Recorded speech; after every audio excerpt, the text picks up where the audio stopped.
Mchezo kati ya Simba na timu ya Petro di Rwanda umeweza kutamatika kibabe sana kwa upande wa timu ya Petro di Rwanda kuweza kuibuka na ushindi wa bao 1-0 wakiwa ugenini pale kwenye dimba la Benjamin Mkapa. Mnyama kinyonge sana anapoteza mchezo wake wa kwanza katika kundi D kwenye michuano hii ya klabu bingwa barani Afrika. Mchezo ulikuwa wakasi sana. Katika kipindi cha kwanza tuliweza kushuhudia timu zote mbili zikijaribu kushambuliana ili kuua mechi katika dakika za mapema kabisa, lakini mambo hayakuweza kwenda shwari kwa upande wa timu zote mbili. Sio Simba wala sio timu ya Petro di Rwanda ambaye aliweza kufumania nyavu za mwenzake katika kipindi cha kwanza cha mchezo. Mpaka mapumziko hakuna yeyote aliweza kufunga bao lolote na kufanya waende kwenye vyumba vya kubadilishia nguo. Simba 0 Petro di Rwanda 0. Lakini katika kipindi cha pili cha mchezo tumeweza kushuhudia game changers nyingi kutoka kwa timu zote mbili. Kwa upande wa timu ya Simba Sports Club waliingia na mbinu mbadala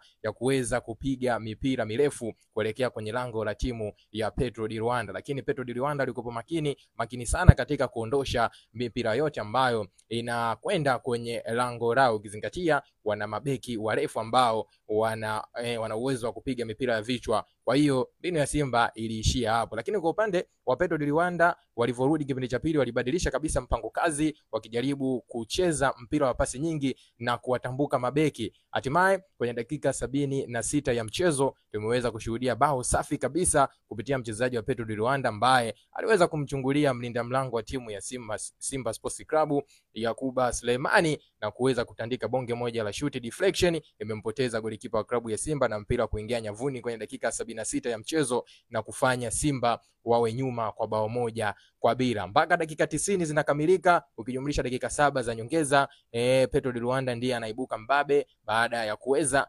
kuifunga timu ya Simba Sports Club nyumbani kwenye dimba la Benjamin Mkapa. Sio mbaya sana kwa mnyama, ingawa kupoteza game ukiwa nyumbani inakuwa ni mwanzo mbaya kwenye hatua ya makundi, lakini bado michezo mingine mitano imeweza kusalia mkononi kwa mnyama. Anaweza kufanya lolote hatimaye kuweza kufuzu kwenye hatua ile ya robo finali ya michuano ya klabu bingwa barani Afrika. Lakini hongera sana kwa upande wa timu ya Petro di Rwanda, mbinu zao zimeweza kuzaa matunda na kuondoka na alama 3 muhimu wakiwa ugenini na kufanya wao wawe vinara katika kundi D, wakiongoza wakiwa na alama 3 akifuatiwa Esperance de Tunis mwenye alama 1.